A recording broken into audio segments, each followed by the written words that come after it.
Solo hay un punto indivisible que sea el lugar adecuado para ver un cuadro. Los otros están demasiado cerca, demasiado lejos, demasiado altos o demasiado bajos. Pascal.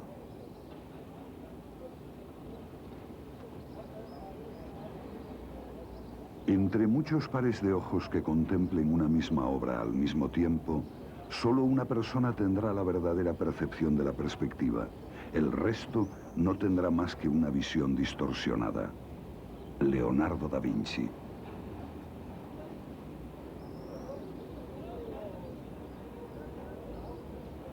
...1990. 700.000 personas visitan la exposición Velázquez en el Museo del Prado de Madrid.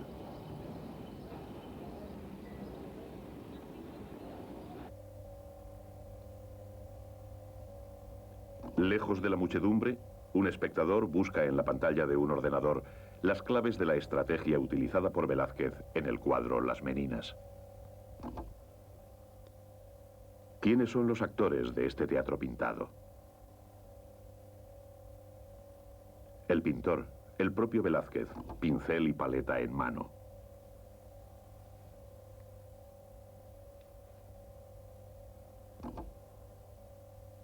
La infanta Margarita, acompañada de sus damas de honor y dos enanas.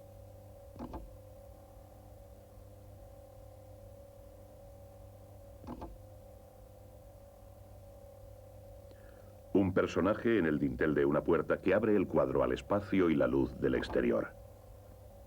La cortina que retira con la mano nos lleva a la que cuelga sobre el rey Felipe IV y la reina.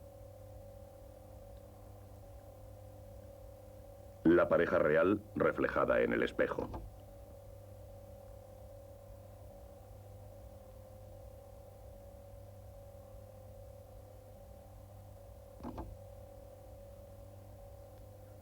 Finalmente, el espectador invisible, nosotros, el verdadero tema del cuadro. ¿Cómo sugiere este cuadro la presencia invisible del espectador?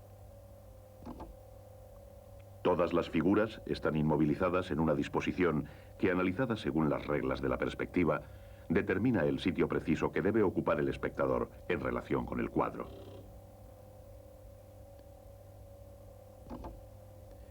Este punto ideal se encuentra frente a la puerta y no frente al espejo, que como una trampa atrae nuestra mirada e invita al espectador a ocupar la posición de los modelos de Velázquez.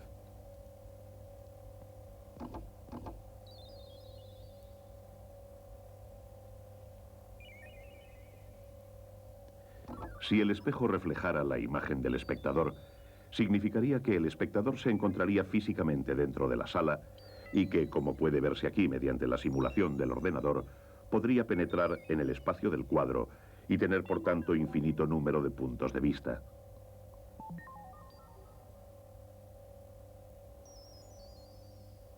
Pero este viaje es imposible, porque el espejo no refleja más que la ausencia de modelo y la ausencia del espectador.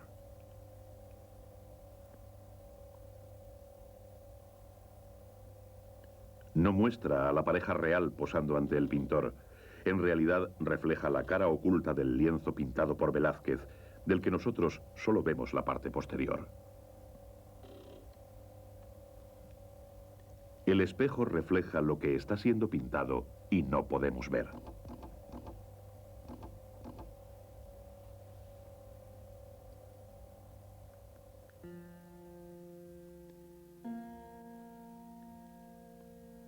El cuadro Las Meninas nos desvela el artificio. Nos muestra el bastidor de la pintura, el envés del decorado. Al representar el bastidor del cuadro, la gran tela que se hace visible en uno de sus bordes nos indica el carácter físicamente plano de toda pintura. Las Meninas nos hacen ver la profundidad perdida. Y de esta forma, el cuadro accede a otra profundidad que no es la restitución del espacio en su mera dimensión geométrica, tal como haría un simple espejo, sino en una dimensión más abstracta, más esencial sobre todo. Una dimensión que es la mirada del pintor, su visión del mundo, el objeto mismo de la pintura.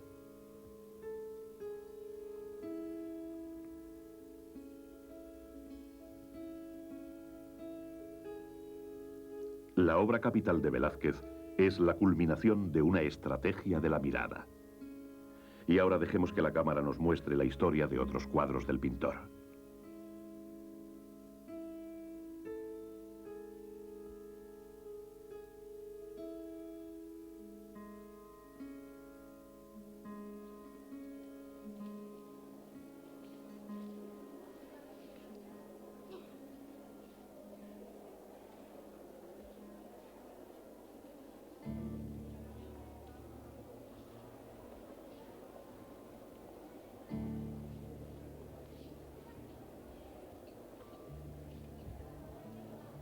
Estas paredes del Prado están cubiertas de cuadros que reflejan la España popular del siglo XVII.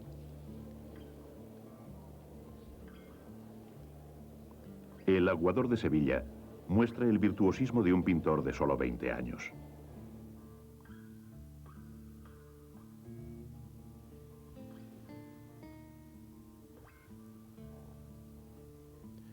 El espectador puede también descifrar una alegoría de las 3 edades de la vida.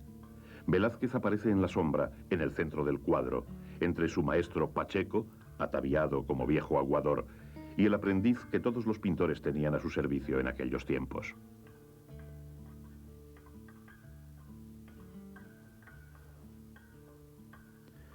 La Cena de Emaús es un cuadro ambivalente, a la vez pintura religiosa y bodegón.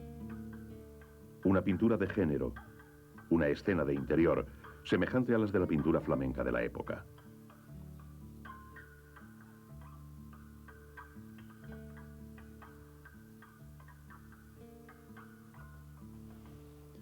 Velázquez, en este cuadro, introduce lo sobrenatural en la vida cotidiana. La figura de Cristo aparece tras una ventana, a menos que estemos viendo un cuadro en la pared de la cocina. El cuadro dentro de un cuadro, el teatro dentro de un teatro, algo corriente en el arte y la literatura del siglo. También hay espacio en la obra de Velázquez para los rufianes y granujas, los pícaros, de quienes habla Cervantes.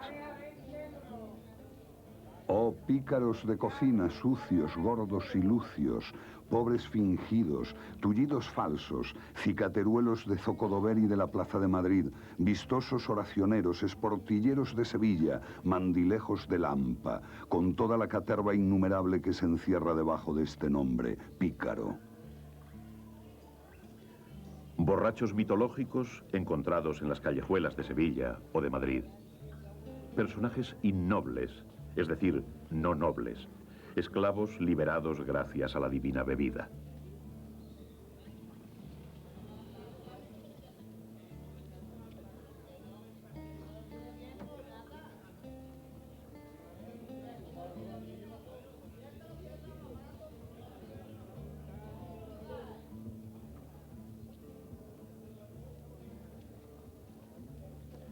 Velázquez pinta el triunfo de Baco, conocido popularmente como Los Borrachos, en la misma época en que Rubens visita Madrid, en 1629.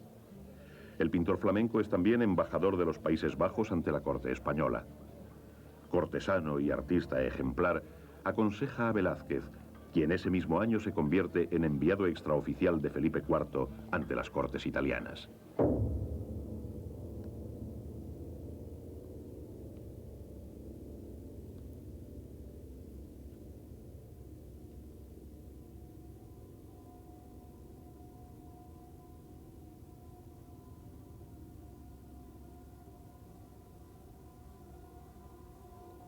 En Venecia, en Ferrara, se llega a sospechar que Velázquez es un espía.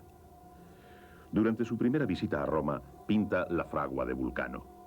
Este cuadro es tal vez el que mejor refleja la influencia del estilo italiano en Velázquez, una influencia formal sobre su técnica. Velázquez no pinta un acontecimiento, la infiel Venus traicionando a Vulcano, su marido, con Marte. Pinta el anuncio de este acontecimiento, la visita de Apolo que comunica al infortunado marido la traición de su esposa. Es una palabra lo que se representa aquí, y esa palabra es el acontecimiento. El color, la luz, el espacio y las dimensiones del cuadro muestran la influencia de su estancia en Italia. Pero el tema parece algo trivial, porque Vulcano, el dios herrero, es representado como un simple ser humano en su lugar de trabajo. Velázquez permanece fiel a la tradición española.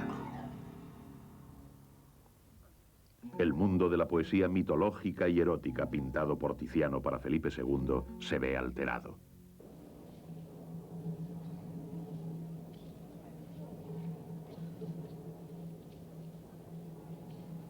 Dice Ortega y Gasset: Velázquez es un gigante ateo, un colosal impío. Con su pincel arroja a los dioses como a escobazos. Es nuestro pintor. Ha preparado el camino para nuestra edad, exenta de dioses. Edad administrativa en que en vez de hablar de Dionisos, hablamos del alcoholismo.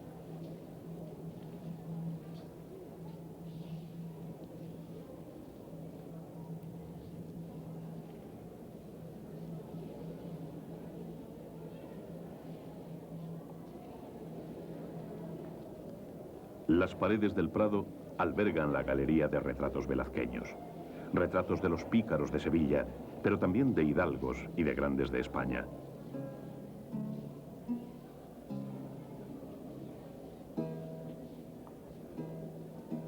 Cristo crucificado está acompañado por algunos de sus nobles servidores: don Diego del Corral y Arellano, doña Antonia de Ipeñarrieta.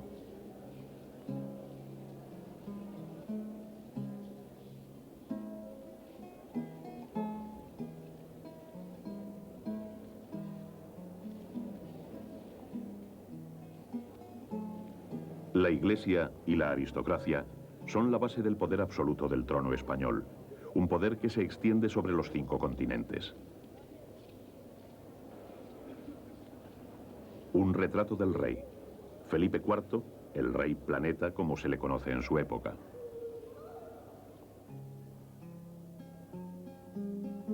Hoy, el gran timbre de gloria de Felipe IV es haber preferido a Velázquez entre los pintores de la corte. La elección de un pintor. El propio Felipe IV había recibido clases de dibujo y pintura en su juventud.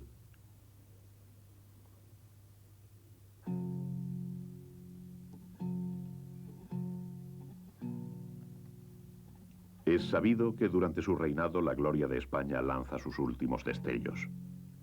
Declive político, ilustrado por las guerras en Flandes y en Italia, y los levantamientos de Aragón y Cataluña. Declive económico también. El oro de América enriquece solo a los especuladores, no al país.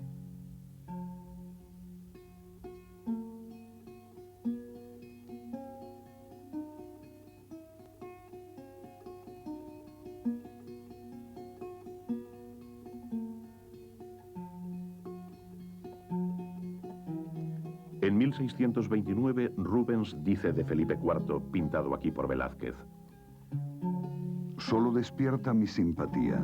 La naturaleza le ha dotado con todos los dones del cuerpo y la mente, y en mi trato diario con él he llegado a conocerlo bastante bien. Ciertamente, sería capaz de gobernar en cualquier circunstancia si no le faltara confianza en sí mismo y no se apoyara tanto en los demás.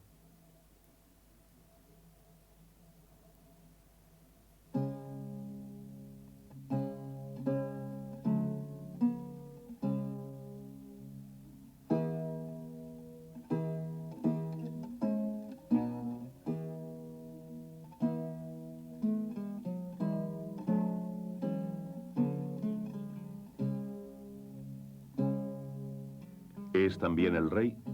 No, es su hermano, el infante don Carlos. En el rostro de ambos, el acusado prognatismo de los Habsburgo. Los príncipes, únicos a quienes la Iglesia autoriza a matrimonios consanguíneos, ¿creían que no sufrirían las consecuencias? 1655.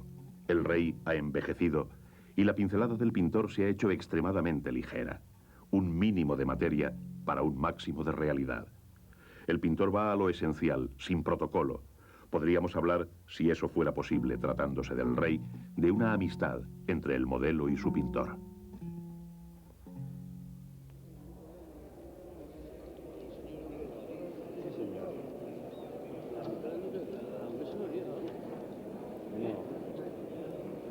...23 de enero de 1990...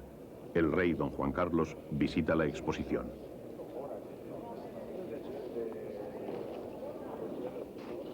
Así se nos muestran actualmente los reyes, bombardeados por los flashes de las cámaras, acosados por los equipos de televisión. Imaginen al rey don Juan Carlos dando carta de nobleza a su fotógrafo o a un operador de vídeo.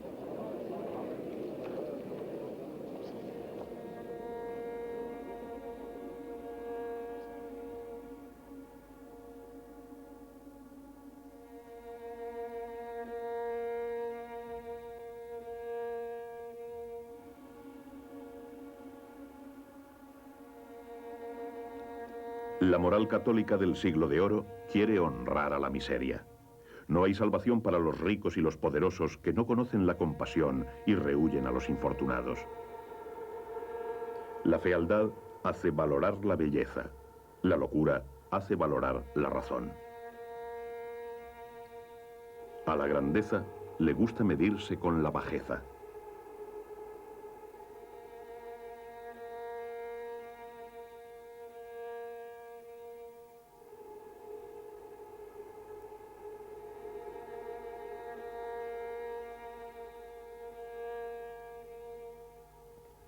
Los enanos son símbolos vivientes que proporcionan a Velázquez un tema propicio para la experimentación. Su fragilidad y su insolencia le dan una libertad de la que no dispone ante el rostro real. La nobleza del pintor se traduce en la bondad de la mirada con que los contempla.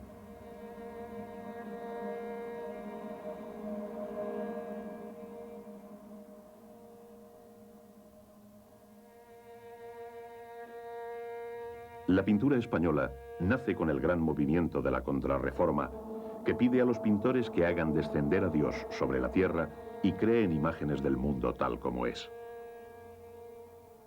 Realismo en este enano, el primo, representado aquí con un libro y tintero por ser uno de los secretarios del rey. Para describir este realismo, en el siglo XVII se decía que el artista pintaba la realidad con veracidad.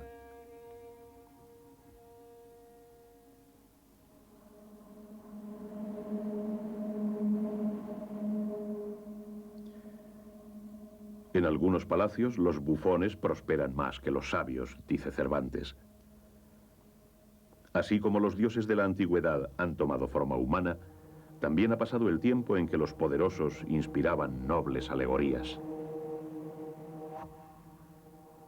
El bufón don Juan de Austria. Este bufón recibe su nombre de un comandante en jefe, un príncipe, hijo natural de Carlos V, que salvó a la cristiandad en Lepanto. Este retrato de Velázquez revela la inquietud de su época, el vencedor de Lepanto ridiculizado. Del mismo modo caricaturiza al general turco derrotado, Barbarroja.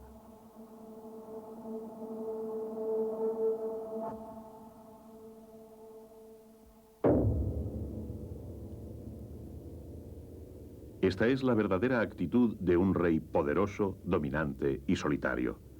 Felipe IV, biznieto de Carlos V, a caballo como un emperador romano, el bastón de mando firmemente asido.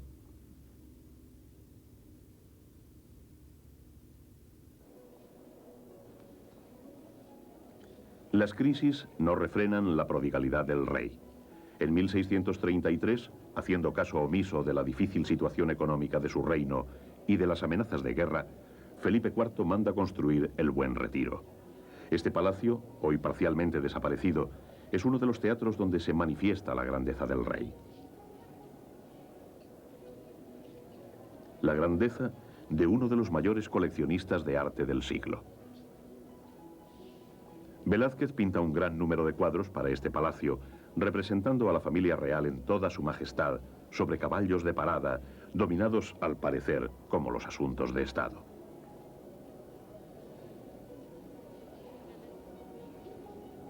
Sobre un caballo de patas blancas, distintivo de la raza más noble, el rey ejecuta una levad, una figura de equitación difícil incluso para un experto jinete. El rey, comandante en jefe de los ejércitos, debe dar ejemplo de dominio de la fuerza.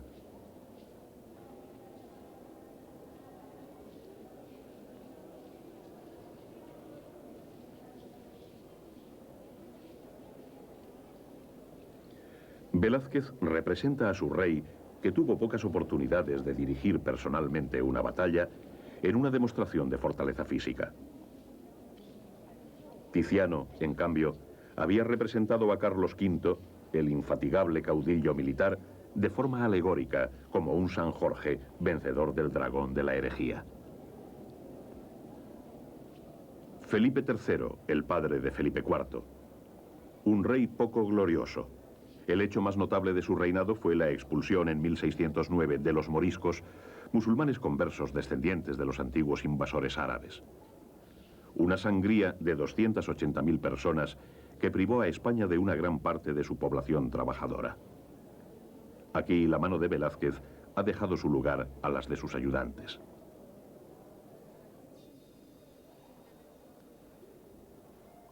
Baltasar Carlos, el primogénito de Felipe IV, el hijo destinado al trono.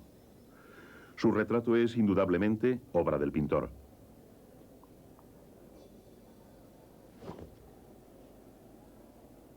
Si el caballo parece deforme, es porque el cuadro estará colgado a 3 metros de altura. Visto desde abajo, el caballo dará la impresión de salirse del cuadro. Visto a la distancia y a la altura de los ojos del pintor, la composición revela la inteligencia de la técnica de Velázquez.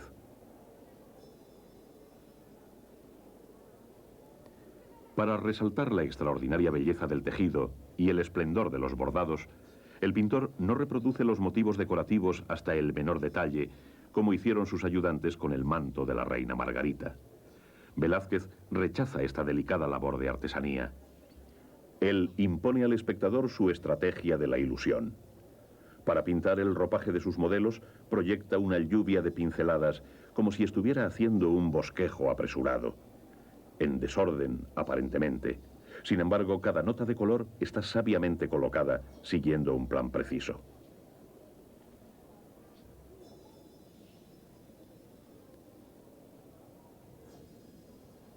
Este niño, orgulloso y gallardo, moriría a los 17 años.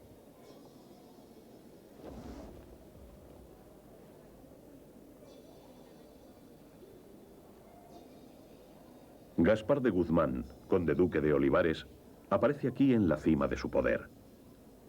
Es el artífice de la victoria española sobre los ejércitos franceses en Fuenterrabía en 1638. La historia ha sido manipulada. En realidad, el ministro no participó en la batalla y es más famoso por su talento político que por sus virtudes guerreras. Desafiado por la nobleza española, se hizo retratar en toda su gloria. Velázquez participa en esta provocación como un gesto de amistad y gratitud a Olivares, quien lo había presentado al rey cuando no era más que un joven pintor. 5 años después de posar para este retrato, Olivares cae en desgracia.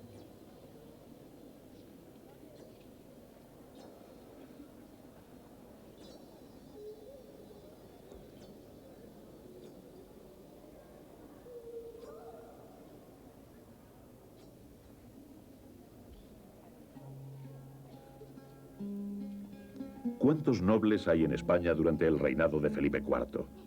Casi el 10% de la población del reino. Una hueste de Quijotes, ricos solo en orgullo y limpieza de sangre, frente a un puñado de poseedores de inmensas fortunas. El honor supremo al que todos aspiran es la concesión de la cruz de una de las grandes órdenes de caballería.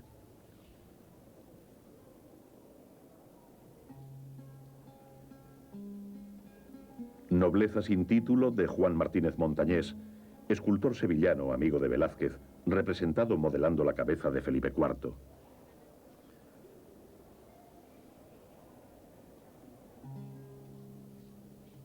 Aquí, en este cuadro inacabado, Velázquez nos revela un secreto. Muestra al espectador que no dibuja antes de pintar. Todas las formas en el lienzo, incluso el bosquejo, son trazadas por el pincel. ¿Esta confidencia del pintor es voluntaria? ¿Quiere Velázquez que el espectador sepa que es diferente a los demás, incluso en su técnica? Los cuadros de Velázquez suscitan tantas cuestiones. Desde las paredes del Prado, dan al espectador la ocasión de descubrir la vasta gama de conocimientos y experiencias del pintor. ¿Quién de entre sus contemporáneos puede presumir de haber conocido de cerca a un dios, a aristócratas, a filósofos, a bufones e incluso el espectáculo de la guerra? El ejército español, bajo el mando de Ambrosio de Spínola, derrota a los rebeldes holandeses acaudillados por Justino de Nassau. La rendición de Breda, o las lanzas. De nuevo Velázquez traspasa la palabra hablada a la pintura. Justino, yo las recibo y conozco que valientes sois, que el valor del vencido hace famoso al que vence.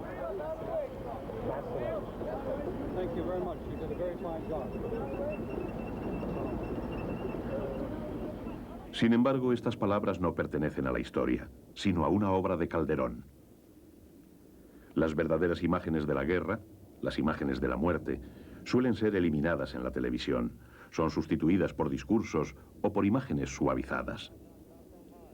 Del mismo modo, la corte española no podía tolerar las auténticas imágenes de la guerra en las paredes del Palacio del Buen Retiro. Escenas de saqueos, violaciones y asesinatos cometidos por los tercios, aquellas compañías que aterrorizaban a la población. Sobre el lienzo, los combates quedan escondidos en el paisaje, detrás de la geometría de las lanzas de los vencedores y el desorden de las picas de los vencidos.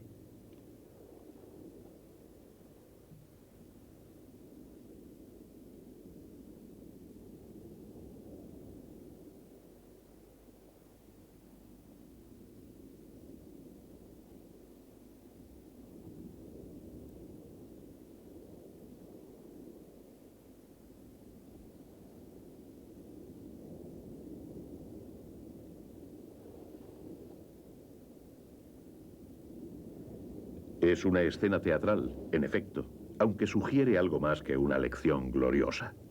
La mirada del vencido, sus compañeros que vuelven la espalda al pintor o inclinan la cabeza, la mirada de los vencedores, orgullosa pero fatigada, hacen presentir que la guerra en los Países Bajos continuará y que Breda será reconquistada por los holandeses.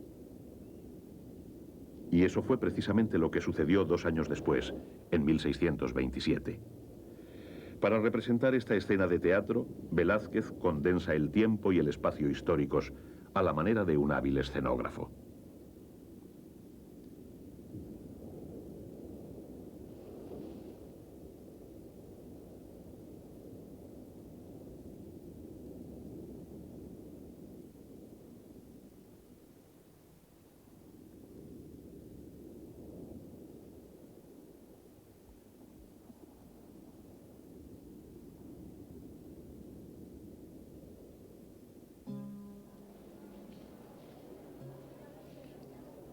Cuando los reyes no hacen la guerra, van de caza. En 1637, Felipe IV manda construir un castillo, la Torre de la Parada, para descansar de las fatigas de la caza. Encarga 60 cuadros a Rubens, basados en Ovidio, y 60 escenas de caza a Franz Snyders. Únicamente en Velázquez recayó el honor de pintar los retratos reales.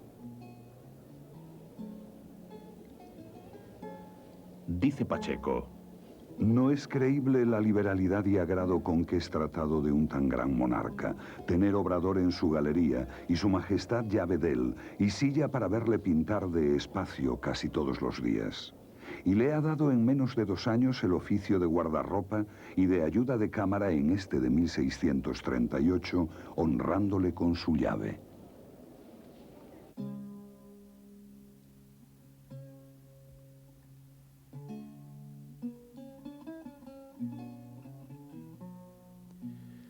Estas imágenes, en las que los perros y el paisaje están tratados con la misma devoción a la verdad que las figuras de los nobles, son imágenes privadas, sin implicaciones políticas, pintadas solamente para los ojos del príncipe y sus familiares.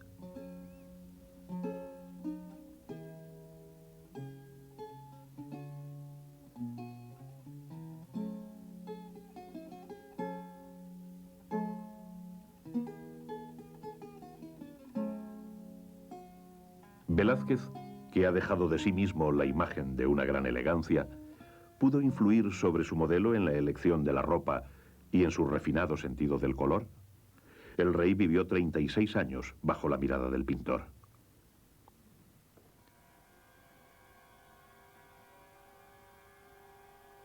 Hasta los 40 años, Felipe IV, cazador, mujeriego y gran coleccionista de arte, es un rey que vive la vida al máximo. Abandona el Escorial, el impresionante exvoto en granito construido por su abuelo Felipe II. Arquitectura de orgullo y de penitencia, palacio y convento, es también el lugar escogido para albergar el impresionante panteón de los reyes de España. Hacia 1645, después de la partida de Olivares, que era también responsable del esparcimiento del rey, y después de la muerte de su esposa y de su hijo, Felipe IV empieza a visitar con más frecuencia este lugar trágico y decide continuar las obras en el Panteón de los Reyes. En 1652 encarga a Velázquez, que ha sido nombrado aposentador mayor de palacio, que dirija su decoración. Y es Velázquez, como decorador, quien exige que la imagen de Cristo crucificado sea realizada según las reglas enunciadas por Pacheco. Cristo debe ser representado clavado en la cruz con 4 clavos, como hizo él mismo en su crucifixión.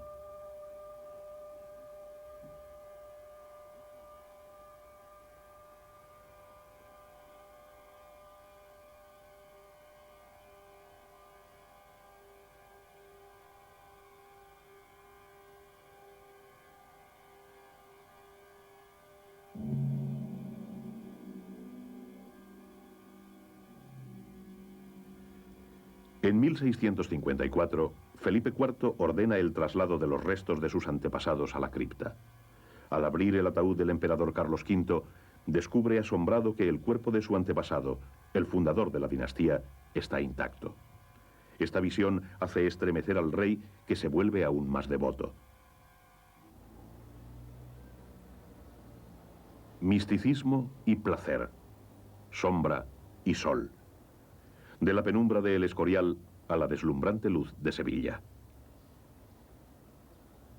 En el siglo de oro, Sevilla es una de las ciudades más pobladas de Europa, auténtica capital cultural y económica de España. A su puerto llegan metales preciosos del Nuevo Mundo, pero también libros e imágenes de otros países de Europa. San Pedro.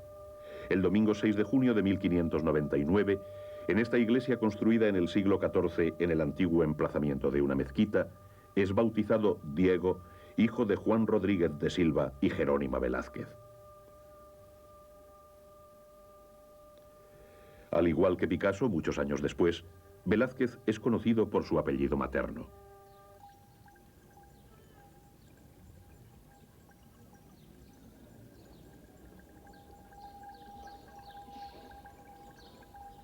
En aquella época, Sevilla es la ciudad ideal para la formación de un artista. Es un auténtico crisol de modas y culturas, como se hace patente en la Casa de Pilatos, en donde la arquitectura y los mosaicos ornamentales árabes se mezclan con las estatuas clásicas procedentes de las vecinas ruinas de Itálica, la antigua ciudad romana, cuna de los emperadores Trajano y Adriano. Cuenta la leyenda que este palacio se construyó tomando como modelo la casa de Poncio Pilatos en Jerusalén.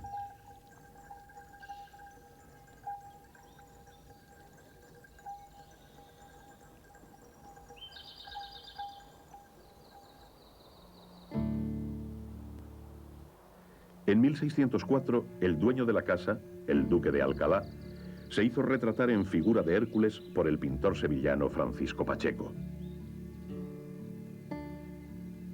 El autor de esta alegoría es menos conocido por su arte que por haber tomado en 1611 como aprendiz a Velázquez, que entonces tenía 12 años. Un aprendizaje excepcional. Pacheco es un hombre culto que dirige una academia donde se concentran los mejores talentos y la élite intelectual de Sevilla. El joven Velázquez aprende allí el oficio de pintor y es educado en la tradición humanista.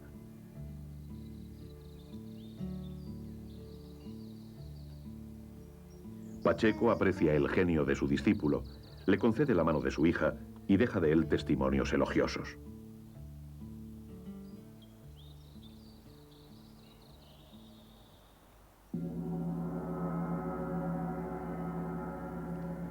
10 años después de la muerte de Velázquez, Luca Giordano pinta una alegoría de España en el techo del Casón del Buen Retiro, hoy un anexo del Museo del Prado. Luca Giordano, fascinado por las Meninas, declara que el cuadro es una teología de la pintura. Los propios pintores contemporáneos de Velázquez reconocen su grandeza.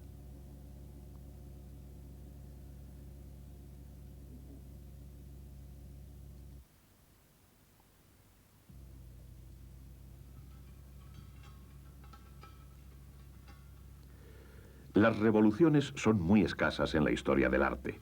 Picasso, como Velázquez, cambia radicalmente la visión del espectador y le propone una estrategia diferente. Picasso, nombrado director del Prado por la República Española y exiliado de España bajo el franquismo, se encuentra bajo el techo de Luca Giordano, codeándose con Velázquez. El ojo depredador de Picasso se apodera de las Meninas. Dice Michel Leiris: Picasso se siente como en su casa instalándose en Velázquez.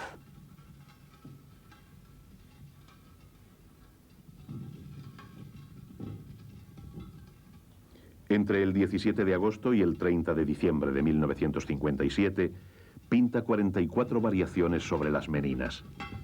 Picasso se entrega apasionadamente a esta empresa, con un pie en el pasado y otro en el futuro. Experimentador insaciable, pasa 6 meses ante el cuadro más enigmático de la pintura occidental, extrayendo de él inspiración, apuntes, bosquejos, volviendo a él una y otra vez.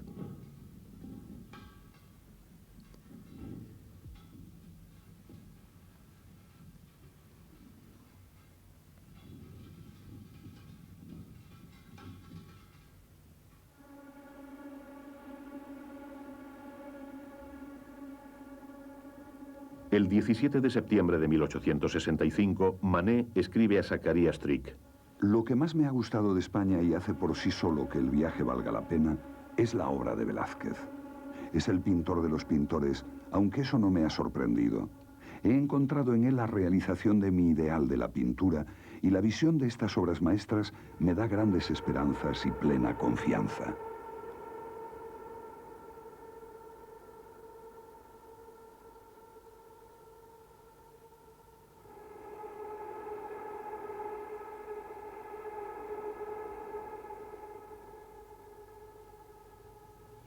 El ideal de Manet es pintar la realidad sin teoría.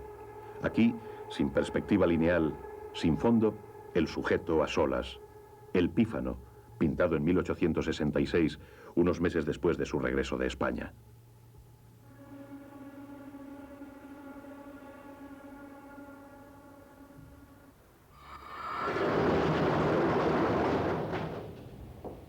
Velázquez, Francis Bacon. El cambio es dramático. En los primeros cuadros ha insistido usted sobre todo en la cabeza y la boca. ¿Recuerda lo que pensaba entonces, en 1949? Sí, lo recuerdo. Yo pensaba que sería capaz de pintar la boca con toda la belleza de un paisaje de Monet. Sé que fracasé. ¿Por qué piensa eso? No creo que lo haya conseguido. Creo que debería tener más color. Debía haber hecho el interior de la boca con todo el colorido magnífico del interior de la boca, pero no lo conseguí. Este es uno de los mejores cuadros del mundo. Uno de los mejores cuadros del mundo, desde luego. Estaba obsesionado con Velázquez y cometí un gran error. Intenté hacer cuadros sobre el grito del Papa, pero no lo conseguí. No di con los colores. No conseguí que el grito fuera suficientemente vibrante. No es lo que yo buscaba. Hacer gritar al Papa Inocencio X. Velázquez solo pretendía hacer hablar a su modelo.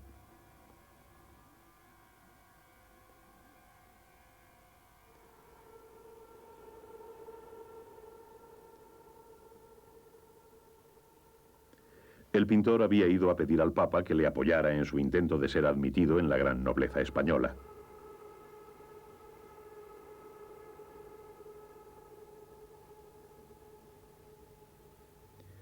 La firma del pintor está en la carta que sostiene el Papa. El pintor y el modelo reunidos como si fuera una conversación y no una fría visita protocolaria.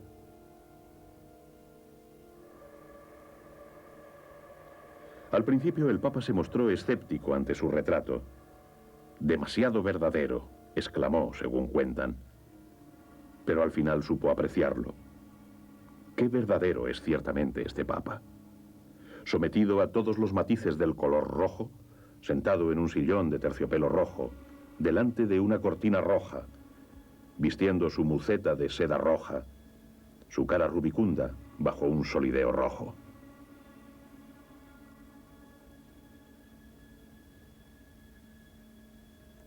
Su sobrepelliz blanco cremoso es una cascada de encaje lograda mediante una lluvia de pinceladas.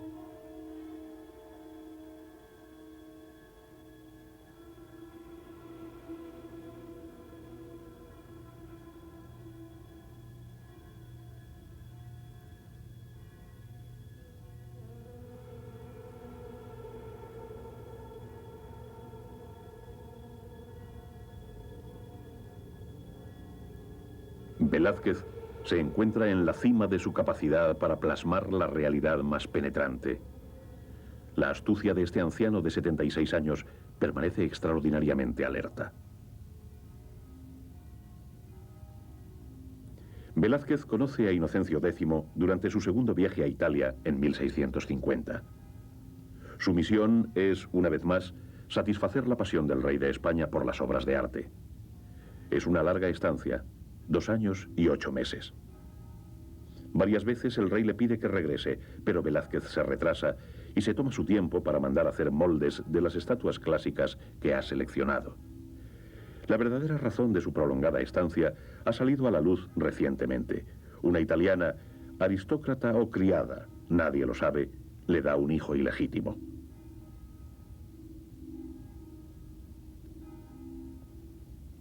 Antes de pintar el retrato del Papa, para demostrar su talento a los romanos, Velázquez expone el retrato de Juan de Pareja, su esclavo mulato que le acompaña en el viaje.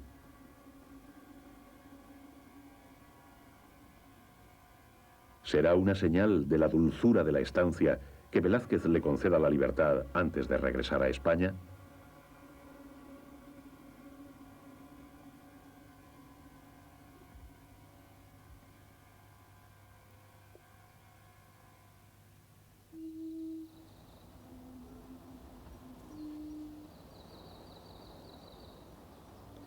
En su anterior visita a Roma, en 1630, el pintor, invitado del Gran Duque de Toscana, reside durante 2 meses en el Palacio de la Viña, actualmente Villa Médicis.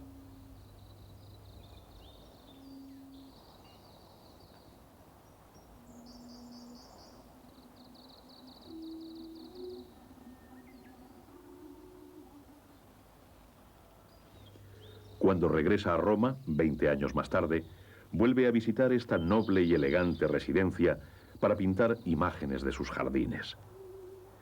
Representar la naturaleza estaba de moda en aquella época, pero pintar al aire libre era inimaginable, excepto tal vez para Claudio Lorena. Velázquez, una vez más, al colocar su caballete y sus pinturas directamente ante el paisaje, muestra la actitud más simple y directa hacia la pintura.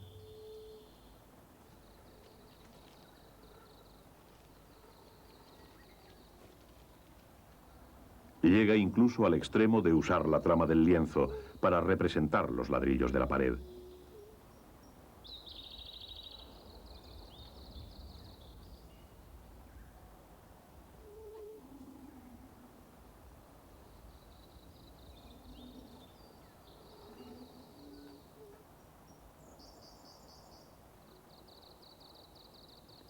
Con estos 2 paisajes de la Villa Médicis, Velázquez se adelanta en 2 siglos a Corot.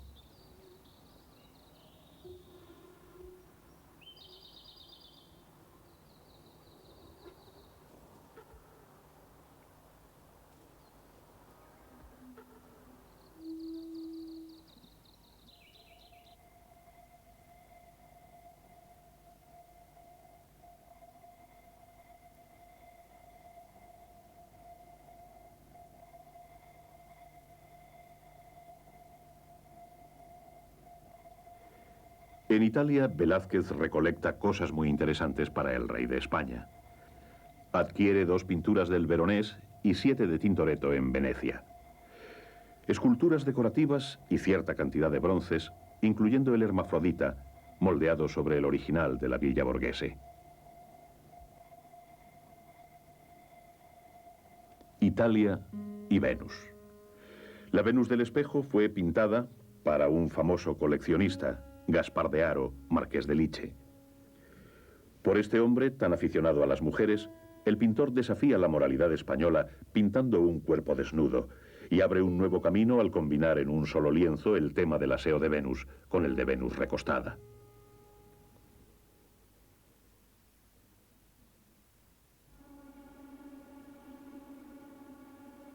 La mitología humanizada de Velázquez habla al espectador de hoy más allá de la pura anécdota o de la fábula clásica. Una de las formas de su estrategia es hablarnos en cada una de sus obras de su pintura, mostrarnos por qué su arte es incomparable, por qué él mismo es un aristócrata.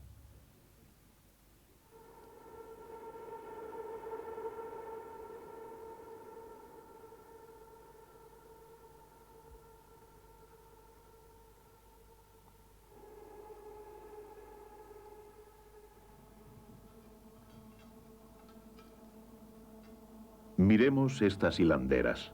Leamos el cuadro como un manifiesto escrito por Velázquez para convencer al espectador de que el lugar del artista está entre los más nobles. El fondo del cuadro representa el tapiz tejido por la humana Aracné en desafío a la diosa Minerva. Ovidio nos cuenta que las 2 rivales fueron juzgadas iguales, es decir, que el arte humano puede igualar la creación divina.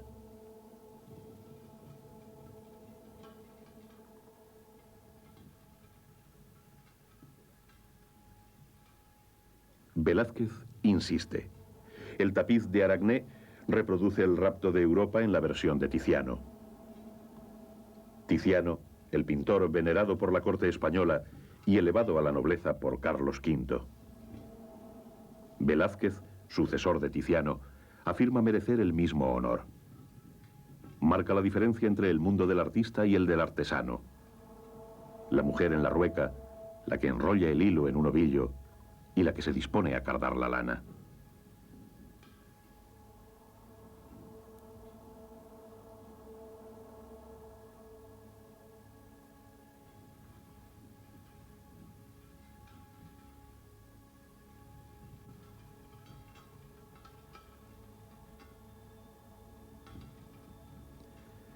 En el mundo real, el artista destaca por su apariencia, sobresale de entre los simples trabajadores y tiene derecho a una posición diferente, como la nobleza se distingue del pueblo llano.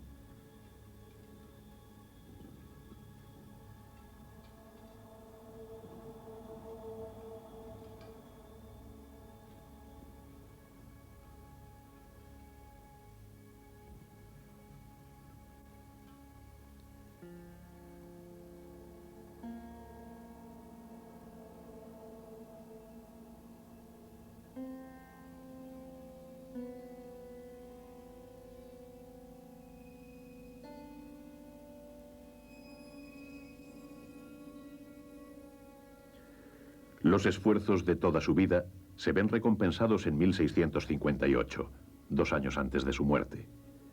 Este es el autorretrato en el que figura su triunfo. Ha pintado sobre su pecho la cruz de Santiago, concedida por el rey.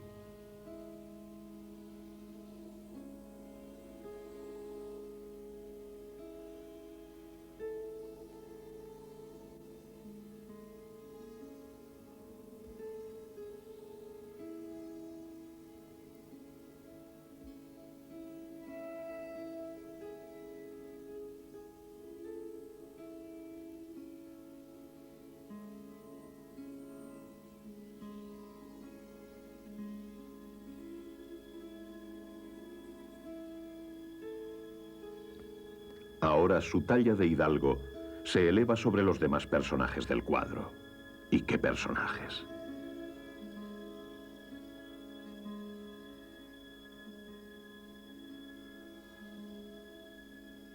Aquí, Velázquez revela el secreto de los colores de su paleta. Muy pocos colores. Blanco de plomo, vermellón, carmín, tierra ocre roja, azul cobalto, azul ultramar, amarillo de plomo, tierra de siena natural o tostada, ocre amarillo y negro de marfil.